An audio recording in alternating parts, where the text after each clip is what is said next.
രണ്ടായിട്ട് കട്ട് ചെയ്തിട്ട് ചെറുതായിട്ട് കട്ട് ചെയ്തെടുക്കുവാണ്. ചെറിയ ഉള്ളി ഇതേപോലെ ചെറുതായിട്ട് കട്ട് ചെയ്യാം. അടുത്തതായിട്ട് വേണ്ടത് പച്ചമുളകാണ്. ഞാനിവിടെ 5 പച്ചമുളകാണ് എടുത്തിരിക്കുന്നത്. ഇത് നീളത്തിൽ കട്ട് ചെയ്തെടുക്കാം. ഇതിലേക്ക് വലിയൊരു സ്പൂൺ ഇഞ്ചി വെളുത്തുള്ളിയുടെ പേസ്റ്റ് വേണം. നമുക്ക് അല്പം മസാലപ്പൊടി ഒന്ന് എടുത്ത് വെക്കണം. അതിനായിട്ട് 1/2 സ്പൂൺ മഞ്ഞൾപ്പൊടി എടുത്തിട്ടുണ്ട്. അടുത്തതായിട്ട് 2 സ്പൂൺ മുളക് പൊടി എടുത്തിട്ടുണ്ട്.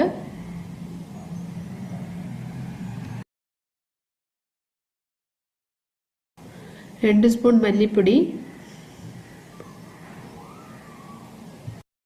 അടുത്തതായിട്ട് കുരുമുളകിന്റെ പൊടി. ഇത് അല്പം തരിത്തരി പോലെയുണ്ട്. ഇത് 1/2 സ്പൂണാണ് എടുത്തിരിക്കുന്നത്.